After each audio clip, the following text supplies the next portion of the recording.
Welcome to Soul Night Live number 64. Tonight, my guest is Steve Morse, and my co-host is Bill Evans. Thank you, gentlemen, for dropping by. I'm excited to catch up on what you all have been up to, and I'm kind of curious how you've been spending your days just lately and what new music you've been working on that you can talk about right now. Music just actually I've done several things. We did this project with Greg Bissonette, and it was a group band, Billy Sheehan and Mark Rivera, and we recorded some basic tracks, and the idea was to have people come and guest on it, and it ended up being a longer project than I wanted to get into, but I've also trying my hand at online lessons and doing group seminars, classes on Rock and Roll Fantasy Camp as well every once in a while. Sure. So there's a lot going there, and I keep writing, and my main goal is to write music that hopefully no one will ever buy, and if they do buy it, I want to get 1/1,000,000th of a cent from Spotify. Well, don't just sell it directly off your website and keep all the money. That's the way to do it, I don't know. It seems like the state of the music business is so different than, it was never easy. But now I just feel so bad for the young musicians, especially that want to do this for a living. They've got to be some scrappy, streetwise, hardworking people just to survive. Absolutely. And they got to know how to work social media to the hilt, I guess. That's kind of part of the key at this point. It's not easy, though, and Facebook doesn't make it easy either. It's not really inducive to a musical kind of thing. MySpace was much better. They used to have the little music player you could stick right on your profile and say, here's my new stuff, check it out. I wish they had that at Facebook because it was one of the coolest things about MySpace, I think. So, yeah, the times they are a-changing. I was never a Facebook guy, so I can't vouch for that. Yeah, well, it's not made for musicians, definitely not. And it's kind of like Bill is my Facebook guy. So what did you talk about, Bill? It can be done. It's just a lot of work. It's almost like you got to go into all these different groups that are specifically about different groups and genres and post it everywhere. It's a time-consuming thing, but I don't know. It can work, I guess. What do you think, Bill? Agree with Steve. It's really tough right now because I was a teacher and I taught the music business for a while. I still have a lot of students coming to me and saying, well, what do you do?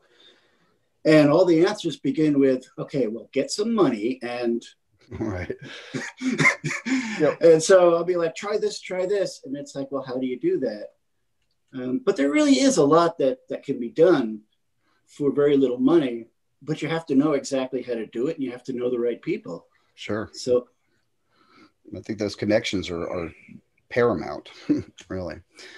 Okay, so I wanted to ask about a couple things. You had mentioned a new Sterling Ball All-Star guitar album. Can you guys fill us in on who's guesting on that and what it's all about?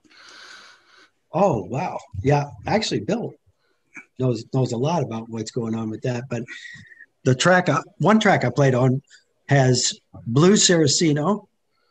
And yeah, I remember him. Yeah, he's a fantastic player. Remember the plaid. He was into plaid. When Jack Bruce and Ginger Baker got back together to play at the NAMM show and do Cream stuff, they selected him as the guitarist. I remember that. He was on one of Jack's albums around then too. Yeah, he's just so natural and just the most easygoing, wonderful guy. Yeah, awesome. Gosh. Who else?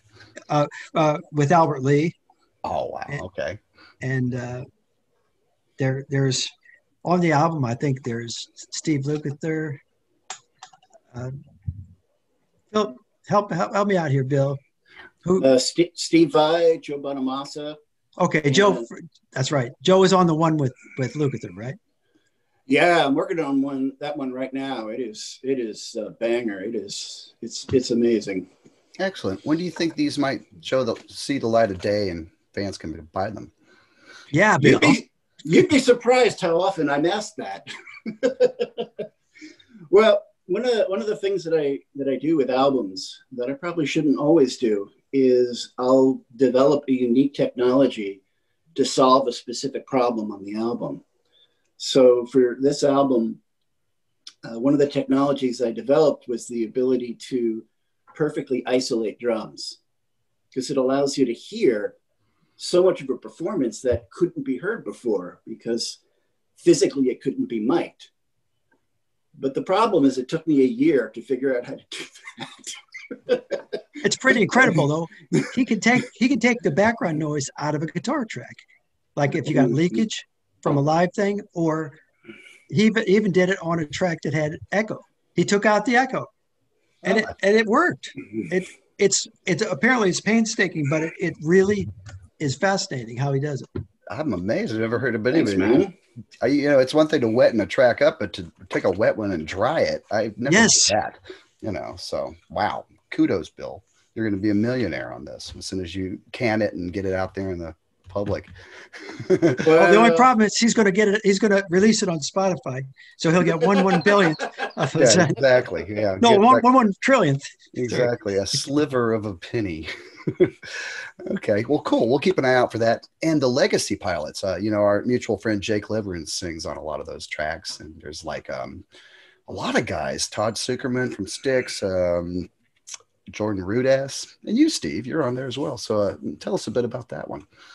Yeah, well, I've guested on Jordan's albums before and done some tracks where he was on, and of course he was in the Dregs for an entire tour that we did. Sure, yeah. Back in the day, when T. Lavitz couldn't do it, he's just incredible. Really incredible. Absolutely. And so, if I was ever writing something with him, just like I do with Neil Morse, I would race as fast as I could to be the guy that puts up the notes for any fast passages. That's really nice. But here, try my version and make sure that, of course, my version would be playable on guitar. And when I try to play Jordan's stuff on guitar, I mean, okay, John Petrucci can do it, but he has to actually break a sweat to do some of it. He sweats? No way. But I just would have to throw up my hands and say, all right, how about if I play every other one, Jordan? I hear you. So yeah, that's a good one. Is that already out or is that coming out soon? I've seen some the Legacy videos. Pilots. Yeah, I don't know, Bill.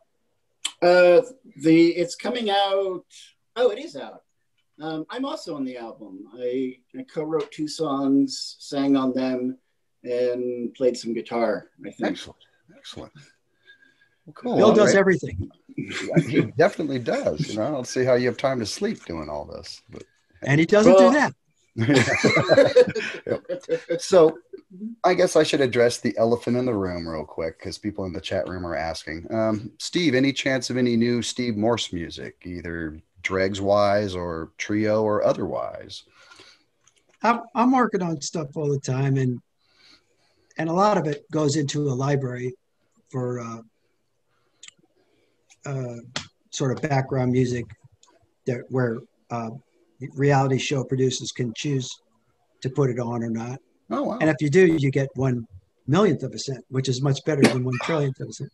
Well, if it's on a reality show, then I bet your music's the best part of the show. Just I don't know. Some of the stuff they pick, they have access to the stems. So like I'll have this really, counterpoint thing that, people are going to love that. And then I say, well, actually, no one's going to love it. I love it. But and so they take the stems and maybe just do the rhythm part or something. Okay. But so they can do whatever they want because they are leasing the copyright or whatever. Sure. Do you have any plans for another solo album of any sort, or? Now, I don't think it's good to make plans when things are in such a state of flux. Sure. Everybody in the world's been making albums during the lockdown, and I think there's going to be a glut of stuff anyway. So I'm just trying lots of other things, and I've got lots of opportunity to help other people during this time. Sure. People that that are in a difficult part of their life, and so I'm dedicating a lot of my energy to that. And I've set some big goals there, and helping some elderly family members, get in a better situation. So that it's like I'm taking a hiatus, for the first half of my day is nothing to do with music, and then at night I work on the music. Okay, well that makes sense. And was there ever any footage filmed of the last Dregs tour, or any like live recordings that might be released as a album or a memento to remember that tour by? Yes, I have some board stuff, and I personally I shy away from live things because when you've written the stuff and realized it in the studio, where you've had the chance to dote over each part and say, yeah, I like that sound. Oh, cool. That's great. I like that take. Let's leave that. And then, to go to a live thing where doors are open at 5. Right. Can we check the guitar? Okay, that's good enough. Now back to the drums. Right. That's reality. Yeah. And so feels a little rushed. So in order to do something like this, I have to get Bill to help. Sometimes there'll be there's a take where I've got to keep this take, but that hum, I don't know where it came from, but there you go. Obviously I should have heard it, but I didn't. Can you do something with that? He'll go, yeah. It'll kind of yawn and do it, but it takes him a while because he's multitasking 20 other things. Yeah. Well, I want to thank you for making that tour happen. It was so wonderful to have one more chance to sit down and hear that music in a live setting. It was glorious. So thank you. Well, thank you. The guys are so great. Oh, and yeah. My only regret is that we didn't get to do every version of the Dregs. Oh, yeah. Partly because T. Lavitz had died, yeah, and Mark Parrish had died. But we didn't get Jerry Goodman on, and Dave LaRue. And so I if anything, I'd like to somehow, wrap everything into one project with everybody that, because they're my family. They really, really paid the dues right with me in every possible way. And I really respect the heck out of those guys. Absolutely. Okay. I was wondering, do you ever just fly for your own enjoyment? Just at the end of a long day, just go up for a quickie? Well, that's oddly, I mean, I don't know if you're joking or not, but I do it every day. Yeah, I figured if you have your own plane, why not, So I was curious how big a part of it is part of your routine on a daily basis, or what? Yeah, I'd like a traveling plane, but for very little money, you can get what they call an LSA, light sport aircraft. And they're lightweight, teeny tiny little engines, could be 80 horse or 100 horse, that don't, you could use hardly any gas at all. Just go up and just putt around. And, my everyday plane like that is glass doors on each side. Oh, yeah. Wing, so you could see straight down and just observe the world. You've been up there, haven't you, Bill? I've been in that. I have a fear of heights. And, Steve very, very kindly said, well, what plane would you like to go up in? And I looked at this transparent plane and I was like, that one. Yeah, is that the one Wonder Woman had? The invisible plane? Yeah, pretty much. But ask them about the fighter jet. The fighter jet. You got one of those back there too? It was an ex-military attack trainer. And a twin engine jet. So it's cool, very cool. But I only had it for about 6 years. And I got rid of it because I couldn't really keep it at home because it burned the grass on the runway. And the runway was a little too short to be technically correct. And up where I was keeping it, where John Travolta now lives, they were cleaning everybody out to make it into a for sale place. And so I lost my place there. So I went to the main municipal airport, and they just didn't like me working on the jet at all. And it was like this huge government crackdown sting. Oh my gosh, he's adjusting the fuel controller on number 2. Yeah. So, yeah, SWAT teams come with our body arm. No, I just said, this isn't worth it. So back to the little planes. It was something I knew I wanted to do and experience for part of my life. And really, ever since I read about John Travolta buying a vampire jet when he was just hit his stride to making money. So I just thought it's something you have to experience. Okay. Another question for you. Have you ever gone flying with Kerry Livgren? Because I know you guys are both pilots. I was wondering. Bill's seen this all happen already. He's like, yeah, I did it last week, right? Oh, no, I don't know the answer. Actually, we didn't, but he lived nearby, and we talked airplanes. We talked about he had a Hawk XP and an Arrow with a T-tail Arrow, and I can't remember if it was turbo or not. But if we talk airplanes and music and technical stuff, he's a wonderful guy. Just one of my favorite writers. Oh yeah, absolutely. Well, you just seem like the perfect pick to slip in there and kind of take his place back in the 80s and made some really awesome albums that I think have stood the test of time. Well, actually, the front row, they'll get the guys with the tomatoes that had all these rotten tomatoes in bags. They didn't think so, but it actually, overall, it went really well. Oh, yeah. I'm sure you won them over by the end of the night, though. I mean, how could you not? When they ran out of ammunition, yes, they were easier to negotiate with. Okay. Well, Steve, do you just have like a personal vendetta against yourself for joining these bands that have these iconic guitarists, and you step in and it's always a walk in the park, I guess.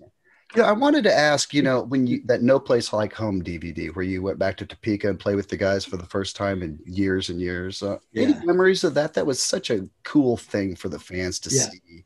And I suspect that's probably the first time you'd seen those guys in the flesh in a number of years. Am I right? Yes, it was. And I thought it was awesome because Kerry came out and played. Yeah. And, that's kind of was the point. It was that Kerry's not going to travel.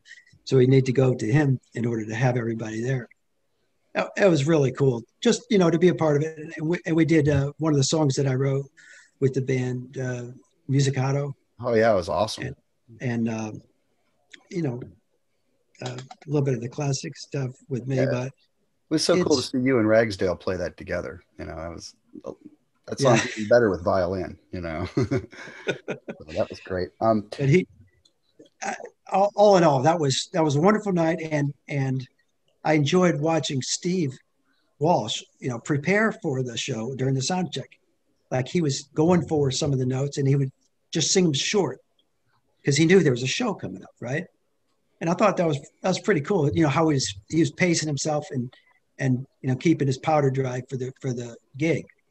Oh, so, yeah, and he was great that night. It was almost like a blend of 70s and Steve and modern Steve. He really came close to nailing a lot of those original melodies, and which was great.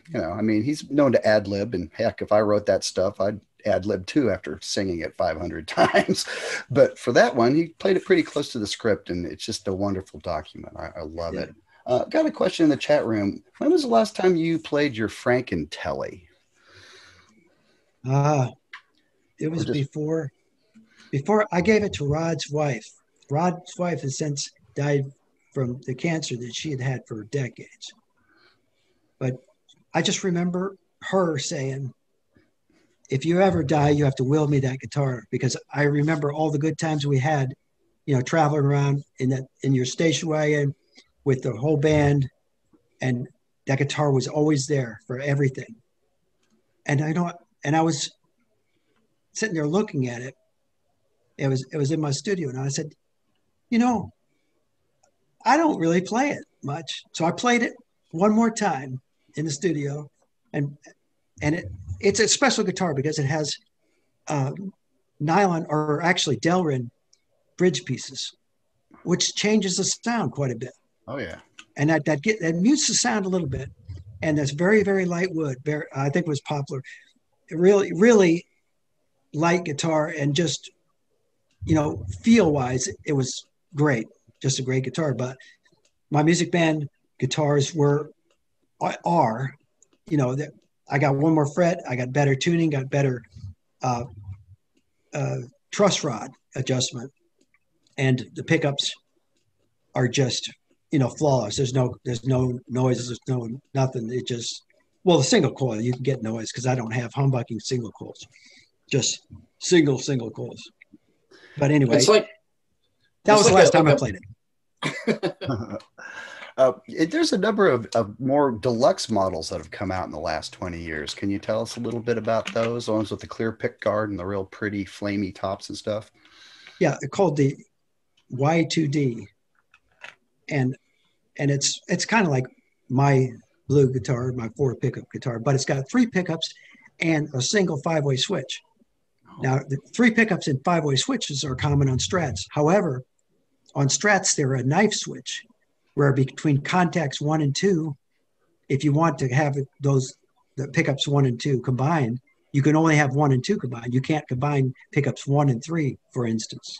Okay, yeah. Because it just, the knife switch doesn't lend itself to that mechanical connection. So we agreed on having a 4-pole switch. So by crossing wires and adding some bridges, we could have combinations with, for it laid out to where position 4 is pickups 1 and 3, for instance, combined. Anyway, it's the 5 combinations I use all the time on stage, and it's on the 5-way switch. So there's no, unlike my blue guitar, which is a little bit more complex switch-wise and a non-intuitive switch-wise, apparently. It's very common. I mean, it makes sense to me, but not to other people. That's neat. That offers some combinations that most guitar players probably never even had the pleasure of trying before. So that's really neat. Well, I could have gone much farther overboard with it, but I tried to keep it simple and intuitive, I thought. But the Y2D is just straight up. It's got a 5-way switch with these 5 kind of big changes that you can make on the guitar, and that'll get you through any rock and roll gig. It's got a maple top, so it looks good, looks real good. In fact, it looks beautiful. Beautiful. And the clear pick guard, so you can see, that nice finish you paid for, and you just plug it in and go. One volume that you can reach, one tone that you can reach, and they both work. Yeah. So I'm guessing the purple's growing on you after being in Deep Purple for so many years. You see a lot of purple, I imagine. Yeah, 27 years makes you. I'm very proud to be in the band. Very proud of the guys. I was so glad when you got that gig, Steve. I just thought, man, there's a steady gig for life. Good, So kudos. It's not as easy.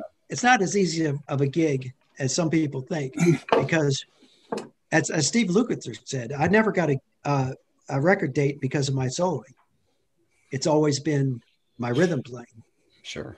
And the way I support the guys is probably, and the way that I support them when we're not playing, the way that we resolve our differences, the way that we, contribute as a band to the writing thing.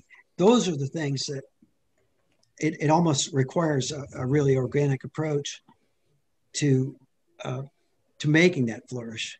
Sure. But, people in the audience are more likely to see that, okay, this guy plays different than Blackmore.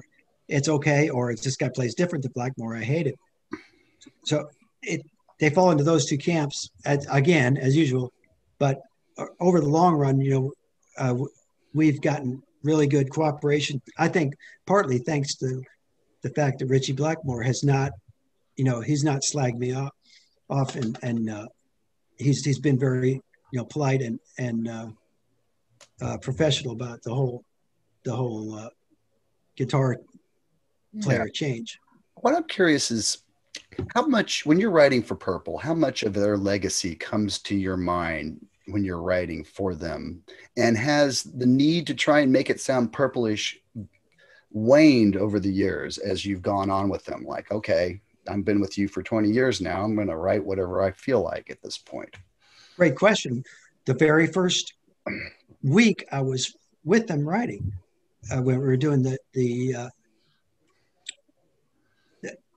we were in Orlando, and we we're working on Perpendicular. I was just warming up playing this part, kind of like a little exercise. And here, let me see if I can get that. And I was going like.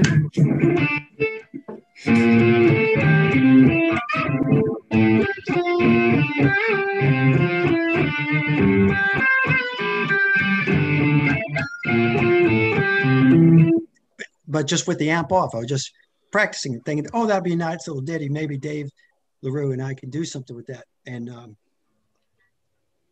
John Lord hears it and says, hey, let's go with that. Let's work on that. By the end of the day, we had the song done and recorded. Yeah. Sometimes I feel like screaming. Yeah, sometimes I feel like screaming. Thank you. And after that, I learned that I shouldn't try to judge what the band wants or doesn't want or needs or doesn't need. I'll just give them lots of options and let them decide. Sure. Well, that's good. Has working with Bob Ezrin kind of pushed you guys in a more cinematic direction or more progressive direction? I don't know. Bill, you might be better qualified to judge what's happened since the Bob Ezrin.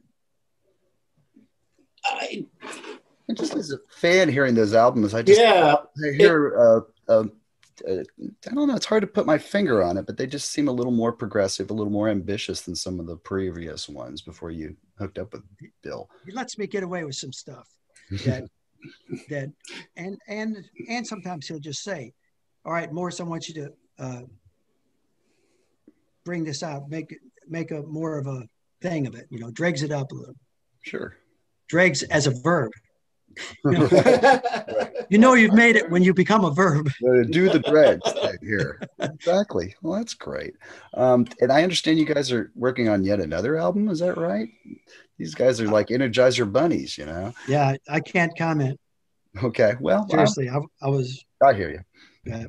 Okay. Well, if there's never another one, you've given us a heck of a lot to enjoy already. What, like 6 or 7 albums with Purple at this point, I think? Somewhere around there. But I don't know. There's another great, if not, hey, if you count the horrible live ones, the bootlegs, it's probably like, hundreds. Oh yeah. No, I've seen and there is hundreds of them. Yeah. I've seen a few pro shot DVDs, but that's about all the live stuff I'm familiar with. What are some of your favorite classic Deep Purple tunes to play live? Hard Loving Man, Highway Star, Perfect Strangers. Smoke is still a blast. Sure, everybody loves that. Yeah, it's a party.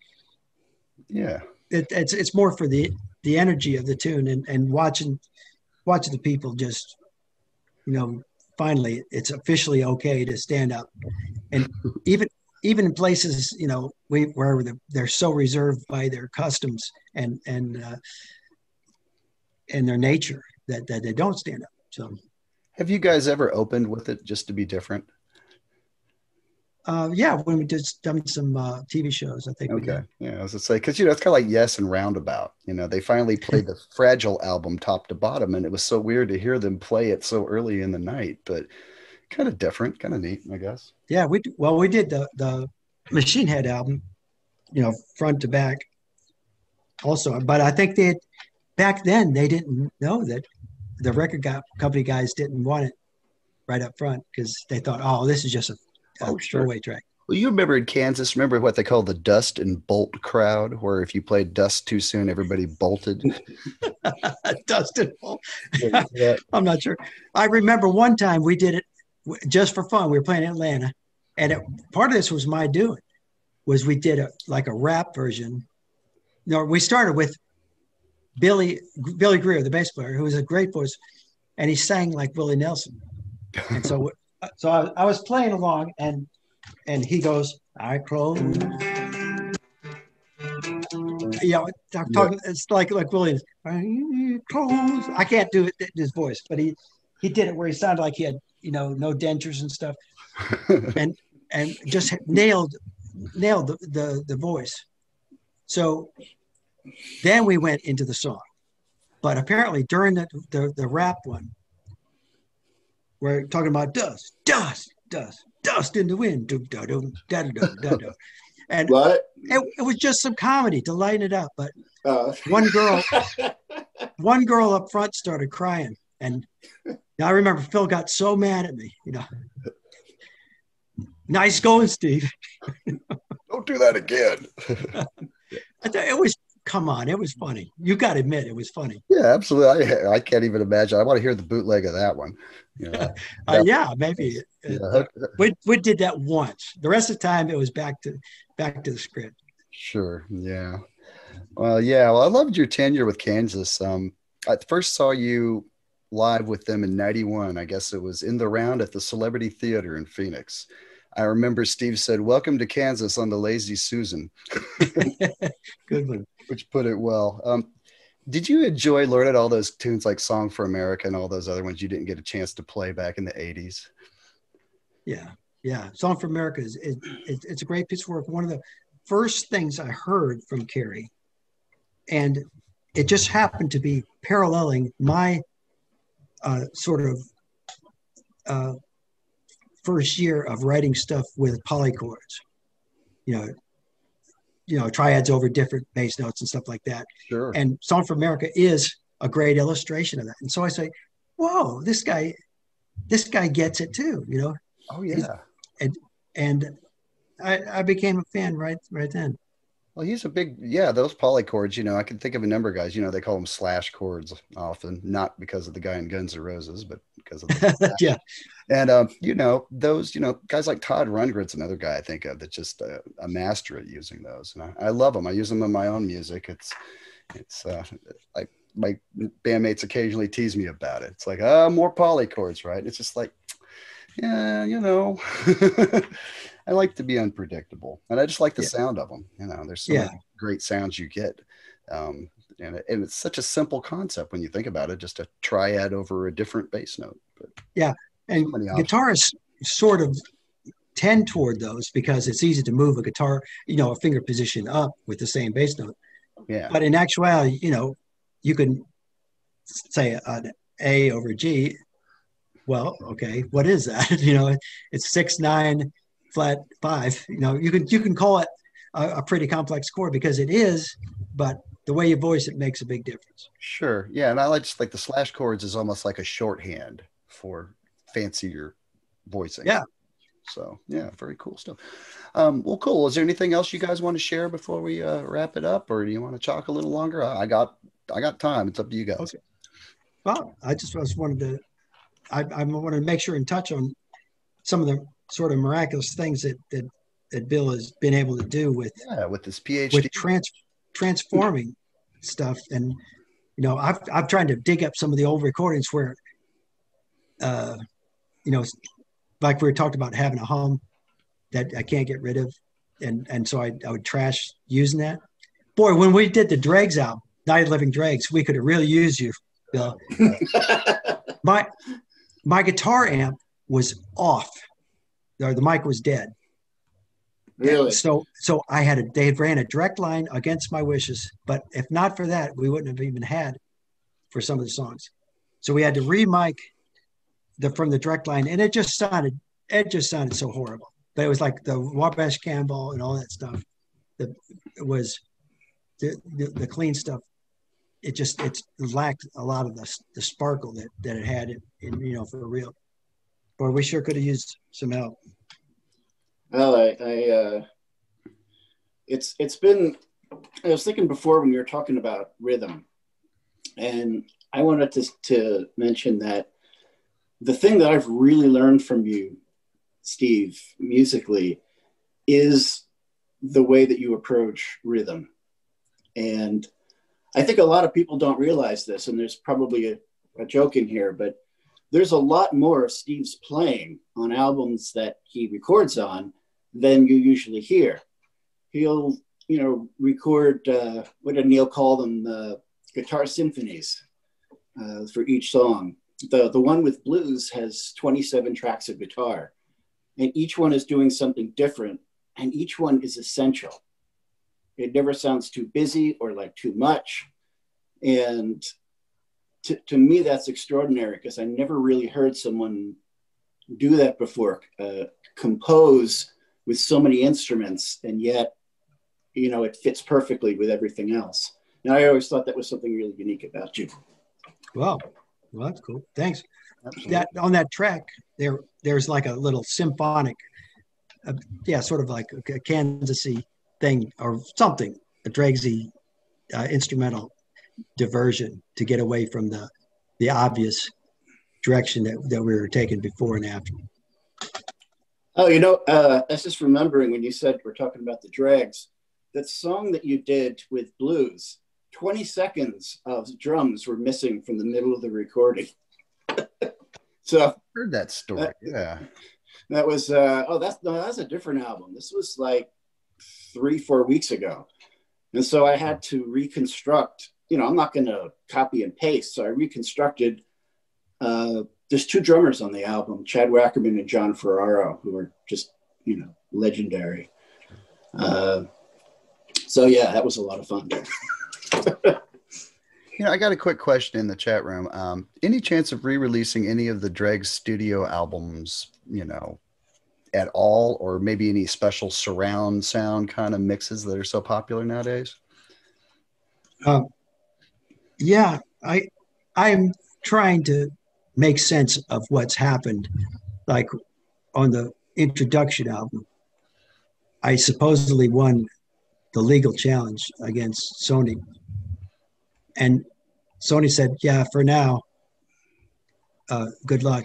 And something about a horse's head being in my bed. I don't know. But they supposedly have run out of the copyright time. And they're saying, no, we haven't. And the lawyers are saying, yeah, you're done. You've got rights to it. So if this keeps happening, I may actually be able to legally copy my own music. There you go. In which case, yeah, I will definitely do that, and I'll try to, you know, make it say musicians get 1/trillionth of a cent per one. Right. But we could have a 1,000,000,000% markup and sell it for a cent. I don't know. No. I don't know what I'm going to do. Remax You know what? Deluxe Edition surround sound at stevemorse.com. Yeah, one thing that I can vouch for is that I'm not the consummate businessman. You know, sometimes I just can't handle how much of that it takes, and sometimes I just retreat in the background. Can you share a quick John Lord story with us? Sure. Okay, what's something that pops in your head? Oh, one of many.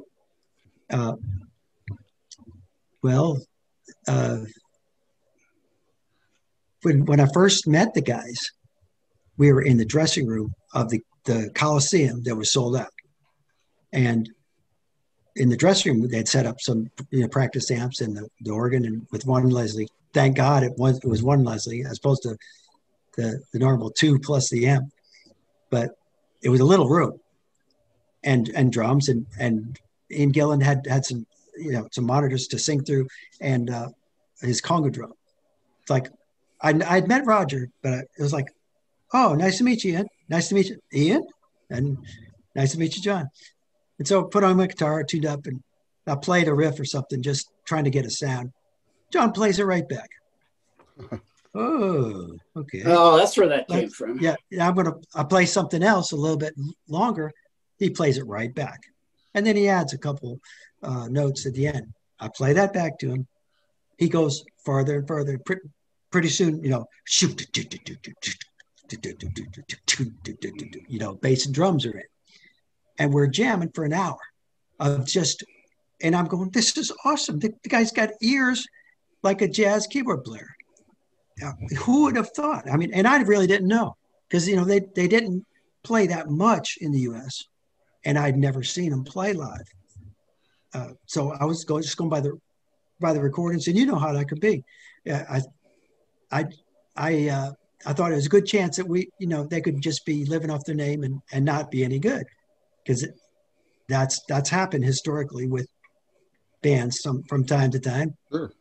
but I was so pleased. It's like, this feels good. This is good. This guy's nailing what he's adding to it. It's wow. This is awesome. And that was my first. Within minutes of meeting John Lord, that's what I got back from him. So that made the biggest impression of anything. Oh gosh, that must have been so exciting once you realize it's like, wow, this is going to be even cooler than I thought. This is going to be great writing and arranging and everything. That's great.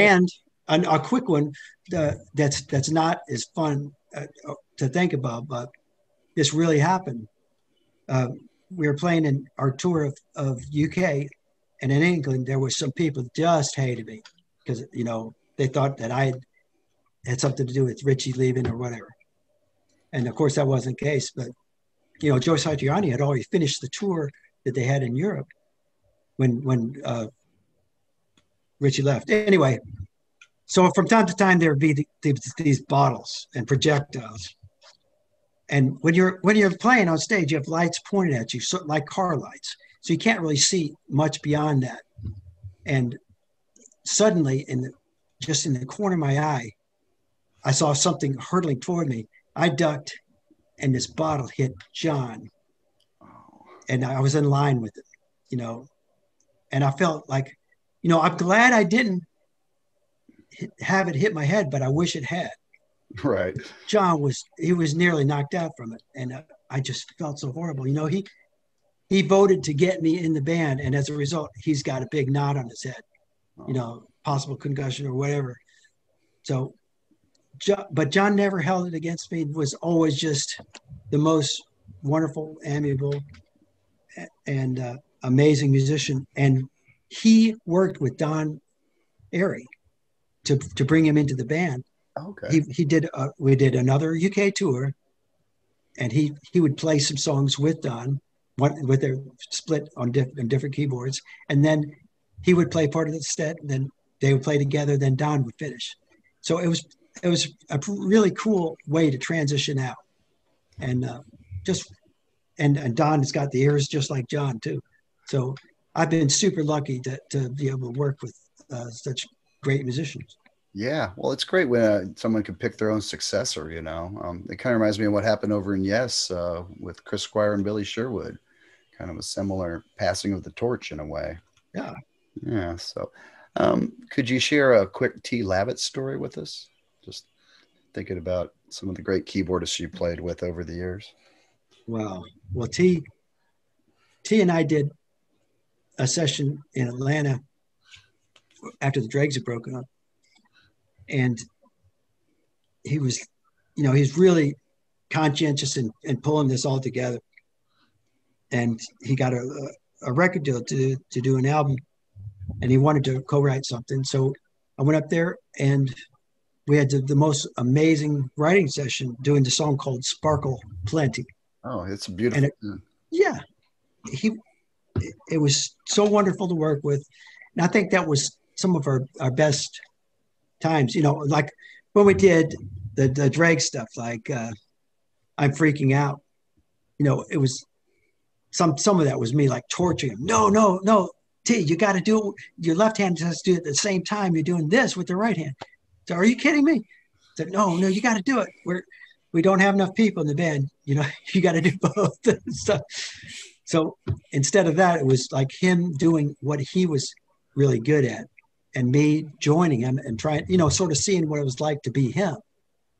You know, me following his direction and contributing ideas to try to help him help the song. So that we used to always drive to the gigs in a rental car together. Rod Morgenstein, myself, and T, because we were the non-smokers. And Dave LaRue and Jerry Goodman would be in the smoking car.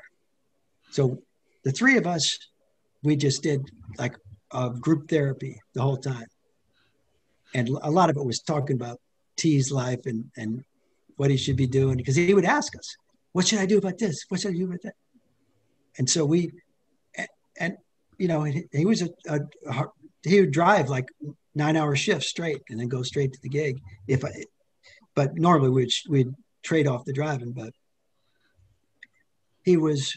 definitely one of a kind, just the most so effusive, just full of energy guy. Great soloist, great feel, super, super jazzy feel. Yeah, really classy and Yeah. almost a polite delivery in a way, if that makes any sense. His piano, it's kind of reminds me a bit of Chuck Leavell, kind of in that ballpark. Kind of. Yeah, well, Chuck is wonderful. A totally different question. You've flown all over the world with Deep Purple on, I guess, commercial airlines. Do you have a favorite one and a least favorite? And has there ever been a time you've been in the air and you thought, I could fly this plane better than this guy? Well, all right, there's a lot of that. That brings up a lot of things. Well, first of all, as far as least favorite, I want to mention names like British Airways Right. of companies that won't let me put my guitar on board, regardless of whether it fits in the overhead. Just the fact that it's a guitar, saying that it's because it's fragile. Meanwhile, somebody carrying a bouquet of flowers that they put in the overhead is okay. That's not fragile. Anyway, and I don't want to mention Qantas for their domestic flights where they won't let you put your guitar in the absolutely empty, completely empty overhead compartments of their planes. So since I can't mention names, I can't really go into those. But in India one time, these wonderful guys, just wonderful people. But that let me. Well, I dreamed that they let me fly the plane, the Boeing 737, and do the approach. But I also dreamed that one of the flight attendants freaked out and threatened to turn us all in if I didn't get out of the seat and put the other pilot back. And in Russia, I got to take off the Tupolev 3-engine jet, and it was heavy duty, flying that thing and trying to communicate with where we didn't share a language. They didn't speak any English. Yeah. In your dream, Steve, did the pilot have to go and play guitar? No, It was a long time ago. And it was perfectly safe and may even have been legal, but it was definitely not in company policy. Had that happen in real life. Sure. That would have been against company policy, although it may have been legal because I did have a twin engine rating and ATP and all that stuff. Do you ever think about, how Bruce Dickinson flies the Iron Maiden jumbo jet to every gig? Can you see yourself doing that for Purple?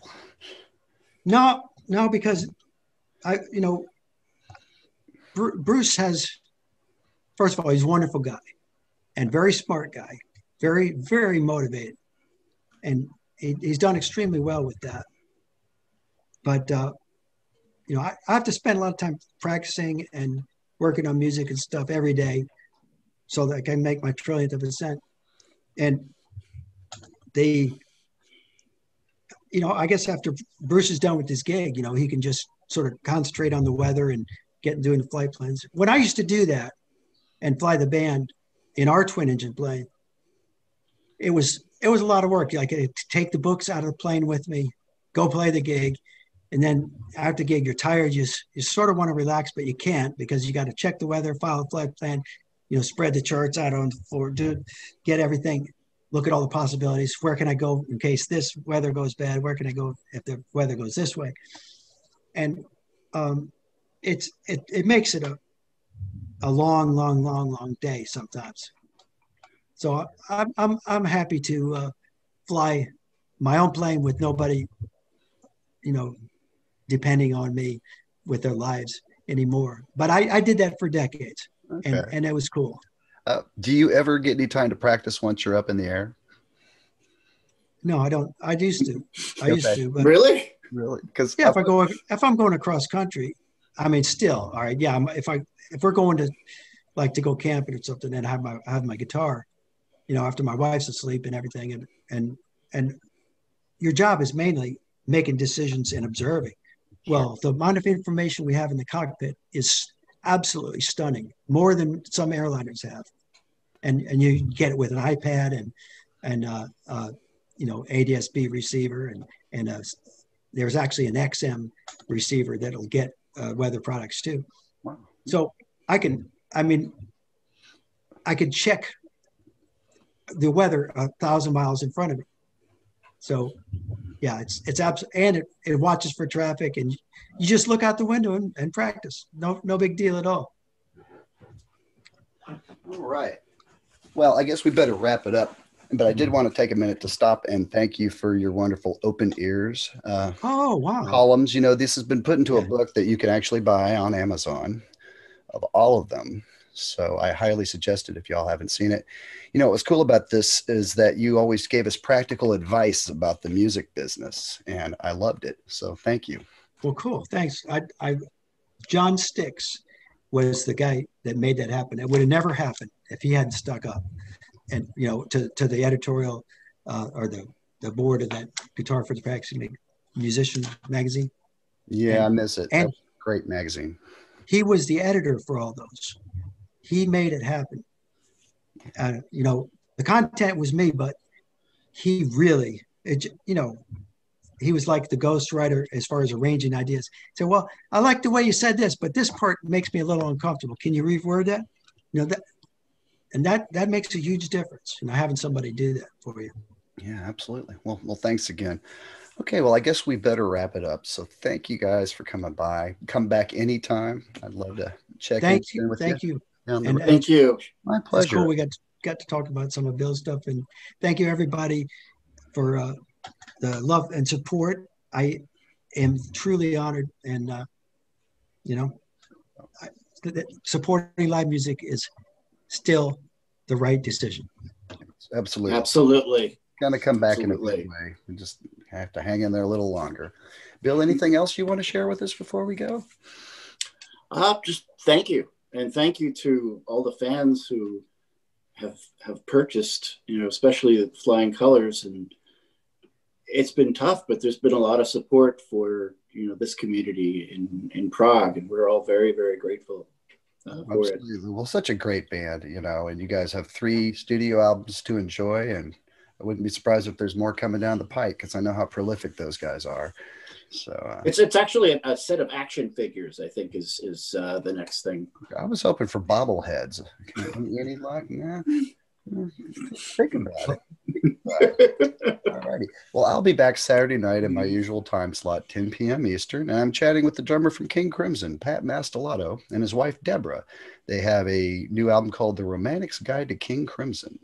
So if you want a tender approach to some of your favorite King Crimson songs, this is the one. So great band. Groundbreaking band. Yes, absolutely. Something fresh. A bunch of old chestnuts all trotted out in a fresh way. Cool. All right. Well, you guys take care and stay strong, stay safe. And thank you, Sean, and thanks, Bill.